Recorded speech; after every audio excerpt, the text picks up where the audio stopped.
I'm your host, Shreyas Pasumurthy, and this is the Data Standard Audio Experience. We have a very exciting guest today. On our podcast, we have Jeff Krukin, principal and co-founder at Earth-Space Commerce Advisors, LLC. Today, we're speaking about Earth-Space business and economic development. Welcome to the show, Jeff. Oh, Shreyas, thanks very much. I appreciate it. And I don't know how exciting I'll be, but the topic is certainly going to be exciting. So I'm looking forward to this very much. That's awesome. Would you like to introduce yourself, Jeff? Sure, just to pick up on what you had mentioned. Along with the work that I do as a consultant, I do various things, all relative to the commercial space industry. So for example, one of my long-term clients, now going on into my third year, I'm the VP of Business Growth on a fractional basis for a company called Orbital Transports, and it's orbitaltransports.com if anyone wants to look that up. I'm also on the board of the Center for Space Commerce and Finance, and we have for about 10 years been running new space business plan competitions several times a year. The next one is about to start next week. And then I'm also recently an advisor and mentor for Space Fund Labs. So Space Fund is one of the many now funds available to plug capital into new space startups. And the lab is something they recently started to add mentoring and incubator / accelerator type of support to those entrepreneurs. Awesome. So Jeff, a lot of the work that you do obviously is with space, but I'm not sure if our audience really knows too much about it. So can you explain to us, Jeff, how data is used specifically for putting satellites into orbit? Sure. So, as you can imagine, let me say, I actually started my professional life as a systems engineer with IBM. And I did that as a way to be involved with the space program. Back in the 1980s, during the space shuttle era, I actually worked at Johnson Space Center for a little over 4 years as an IBM systems engineer. And whether you're talking about the 1980s or any decade up through now, it's all about the data. The only thing that's changed, and it's been dramatic, is how the data is used. So, starting with your question regarding satellites, it's pretty straightforward. Nothing's really changed much in terms of when you're needing to launch satellites and put them into orbit. There's things you just have to have a very clear picture of, so that launch could be successful, and then placing the satellite in the proper orbit can be successful. So certainly you have to have data about what else is flying through your airspace. When you're about to launch that satellite, you got to make sure everything is integrated with the FAA's managed, national airspace system. I'm referring to the US, of course, but I would expect that there are similar regulatory agencies in other countries that are going to ensure that when that satellite is launched, there's not going to be a commercial aircraft, flying where that launch vehicle is going to go.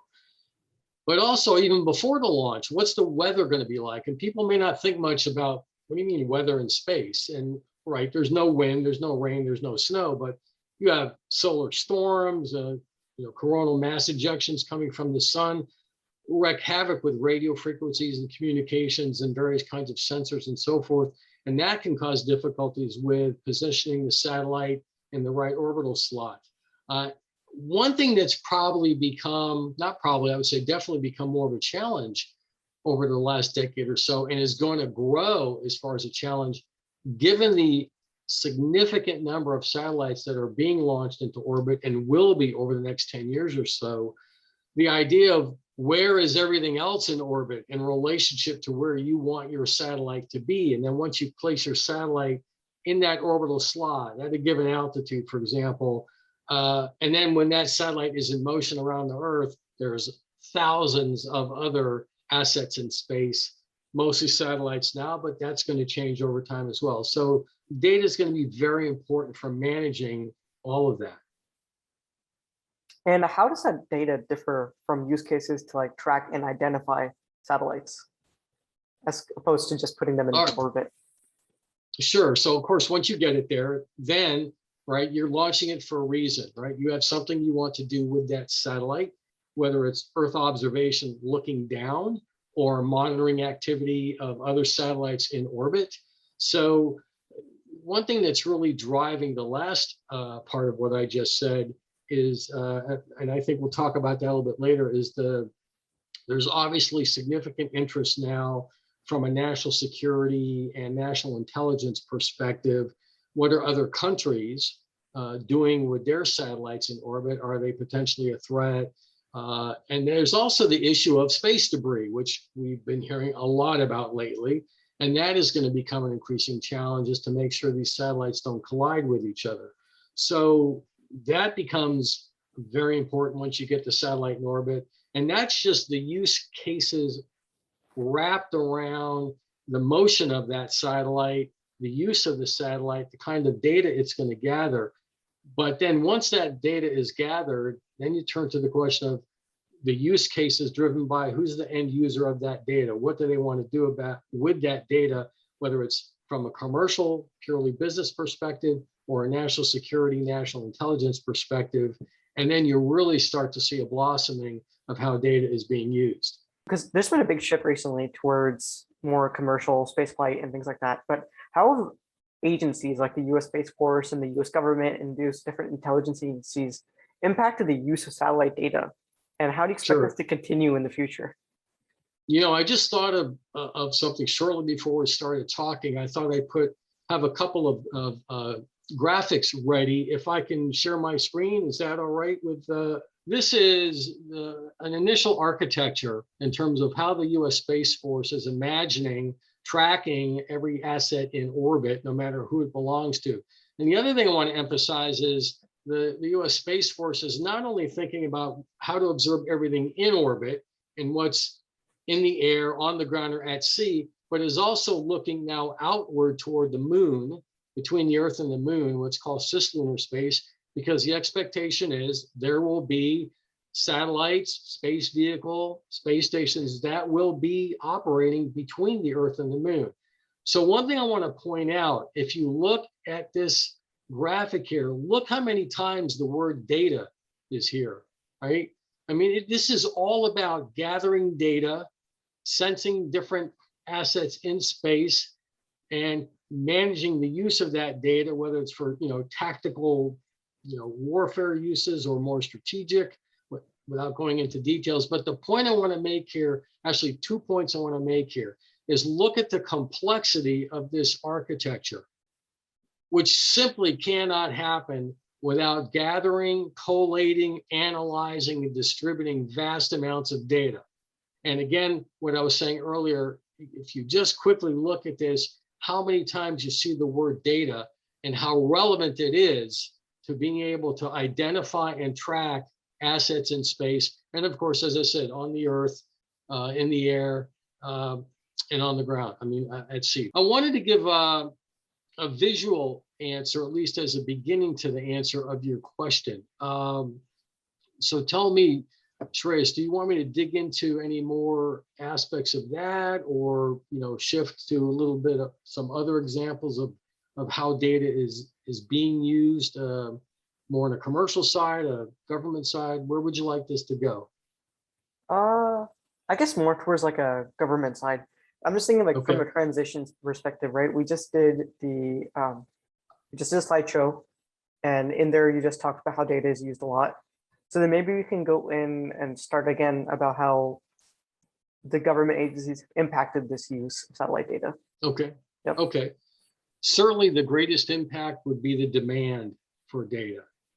And one of the biggest transitions that has occurred, and again, I'm referring to the US government. I'm much more familiar with how the US government agencies, both civil and defense and intelligence, use space compared to how other countries do. But for many decades, when you took government agencies that use satellites, they were really big. Typical example is this: it's the size of a school bus, right? Billions of dollars to build, years to develop, put into geosynchronous orbit instead of low Earth orbit, because that's what the technology was designed for, and that was the best technology that existed in previous decades. And still there are reasons to use those types of satellites. But what has really fundamentally changed is with the advent of so many startup companies that are focused on CubeSats, which are a specific kind of architecture for smaller satellites shaped like a cube that can be one or more stacked together, as well as, side by side, building constellations based on that and put in low Earth orbit a couple of 100 kilometers up instead of thousands of kilometers up. And that provides for more capability of gathering data regardless of what the use is. So what's recently shifted is the recognition on the part of various US government agencies, as I said, both civil as well as defense related and intelligence related, that there is a community, there is an industry, an entrepreneurial and commercial space industry that is developing, launching small satellites, constellations, putting them in low Earth orbit, collecting the kind of data that the US government wants at a much lower cost than if the US government was building all of these satellites itself. There's one vast difference, among others, between government agencies and for-profit companies, whether it's a startup or an established company. But let's picture startups versus government agencies. Startups are known for being quick, for being agile, for being able to respond to market demands and technology changes, whereas government agencies are known to be obsessively bureaucratic and slow to make decisions and slow to implement. One of the things I like to say sometimes in my talks is that there are a lot of things that government is designed to do, but to produce things and provide them at a lower cost is not one of what the things that government is designed to do. And so there's the cost issue, but more importantly, as the US government looks at near peer competitors like China and Russia, there's the question, the driving need for agility and speed to get those kinds of capabilities in orbit that I just showed in that graphic a few minutes ago. And government entities just can't move that fast. The good thing is that various government entities have, in the last couple of years, rapidly put in place processes and methodologies for engaging with entrepreneurs, very quickly evaluating what they have to offer, and providing funding much faster than has been done in the traditional sense. Makes a lot of sense. I've actually seen that a lot too. I mean, we've seen companies like SpaceX that really wouldn't have existed, a half a century ago. And those are really unique to the times that we're living in right now. Yes, and that's an example. Of course, it's very well known. And what SpaceX has managed to do to drive down the cost of launch and increase the speed with which a company responds to the demands of the marketplace is phenomenal in a short 10 years or so. And you mentioned that startups are really agile, but how have they been using data with satellites? And is that more different from established commercial space satellite companies because of startups' higher agility? I think that's part of it. I mean, I do not want to imply that every large corporation is a slow lumbering dinosaur, right? That's not necessarily true. But, it is certainly true that overwhelmingly, if you're a small company or a small organization, you can simply make decisions more quickly, apply resources more quickly, and move more quickly. The other part of that is, as companies grow and become very large, it becomes very important that they protect their existing market. And so there's often a hesitancy to innovate because that innovation threatens the existing customer base and threatens the existing product line of a given company. I went through that when I worked at IBM, experienced that firsthand as we transitioned from mainframe computers to personal computers and then networked personal computers. So the same thing applies. But perhaps the main thing is back to the issue of innovation, right? Most space startups are established by very technically oriented entrepreneurs. They've come up with a new technology, or they've come up with a way to repurpose an existing technology, or both. They have no market base to worry about damaging. They are going to create a new market base for their new company. And so they are all out in being disruptors and bringing new technology and new ways of doing business into the marketplace. And we've seen that certainly in the world that maybe your audience is more familiar with when it comes to information technology, uses of data, and so forth. So the same thing applies as far as space entrepreneurs. Absolutely greater agility and greater innovation. And I can go into that a bit more if you want to talk about some specific examples, which I think you asked of how data is being used as a result of that. Yeah, that'd be great. So, and this is not to say that an established, manufacturer of satellites like, a Boeing or a Lockheed Martin or a Maxar, would never have done these things. All right. But they may not have done them as quickly. They may not have done them at all. But what are we seeing as a result of all these entrepreneurs? If you think about technologies like artificial intelligence and machine learning, or the cloud, right? Or what's called edge computing. Now, prior to thinking about what are we going to put on satellites in low Earth orbit and what's going to be done with the massive amounts of data, right? When you talked about cloud, you were talking Earth-based cloud architectures. When you talked about edge computing, you were talking about a device maybe that somebody had that was the edge of that particular network connection between that edge device that someone was carrying and a cloud data center somewhere. But now you add low Earth orbit as another domain.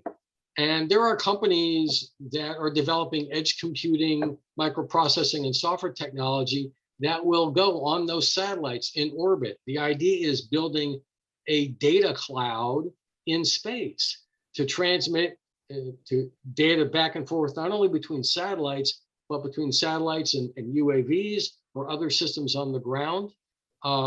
Give you an example, there's a company called Spiral Blue that's a startup in Australia. They're developing next generation Earth observation capabilities with what they call space edge services, right? So in fact, Spiral Blue and a number of other companies, along with Orbital Transports that I mentioned earlier, and another company called Exodus Orbitals, and there are several others, have just announced the Edge Computing in Space Alliance to begin to focus on bringing those technologies and capabilities to market. Another example is a company called Blue Eye Soft. They're in South Carolina, and they're building AI models that will predict satellite anomalies that happen because of space weather events, type of things that I mentioned before. So there's just this tremendous new ways of not only gathering data, but processing it. You don't just have to process it on the ground. Now there are capabilities to process that data in orbit, which means you don't have to transmit as much to the ground. And so what you need to transmit, you can get it there faster to whoever's waiting for it. So those are some of the examples of how the uses of data are being evolved and pushed by very young startup companies. And what advice do you have for students who want to get into this field? Because there's so much movement going on, and I'm sure a lot of students want to get in. There's a tremendous amount. I mean, everything we've talked about just really touches on how vastly important data is when it comes to everything we do today. And, a lot of people don't realize, and I'm not suggesting that this is your audience, but a lot of people don't realize that GPS exists because of satellites. They don't know that, all right? So, and the point there is really, you don't have to know. You just have to know how to use your own GPS system and not care about where the data is coming from. Well, the same thing is going on here. So it's not necessarily that if you want to get into this field, you have to be an aerospace engineer. If you are fascinated by AI or machine learning or Internet of Things or industrial Internet of Things, right? Cybersecurity, all of that now, vast career opportunities because of what's going on with commercial satellites, especially the small satellites in low Earth orbit, are opening up vast new opportunities. So if you are wanting to get into, if you want to be a data architect or a data analyst, but you want to do it in relation to space, you don't even necessarily have to work for a space company, because mining companies, agricultural companies, forestry companies, they're all using data gathered from satellites to help them manage their businesses. So the opportunity for data specialists isn't just with satellite operators, it's with all these other industries that are using satellite data. And that is a big part of the economic growth wrapped around how all of this data is being gathered, analyzed, distributed, and used. That's awesome. Thank you so much for being on their show today, Jeff. I'm sure that there's a lot of students and a lot of data scientists in the audience who, have been really introduced to a whole new universe of things that they really never even knew about. So, I mean, we here at the Data Standard, we're all about building a community of data enthusiasts and data thought leaders. Everyone's open for collaboration and, of course, to connect with one another. So what can our community do for you, Jeff? Well, I wasn't really thinking from that perspective. I'm obviously, as a consultant, always looking for new opportunities, new clients to work with, and always open to discussions about that. Also, just, if people that are watching this have some questions, really the best way to get in touch with me is through LinkedIn. So I stopped spending time on Twitter many years ago because it just, for what I do as a business, it wasn't a necessary business tool. I don't live on Facebook or Instagram. I use LinkedIn as one of my premier business tools. I'm the only Jeff Krukin on LinkedIn. You just search and you'll find me there. And that's the best way to reach out to me. It's not like I'm expecting thousands of invitations all of a sudden, but if a bunch come in, and also just given my my regular workload, forgive me if I don't respond right away, but I will always respond. So I'm happy to continue these kinds of discussions.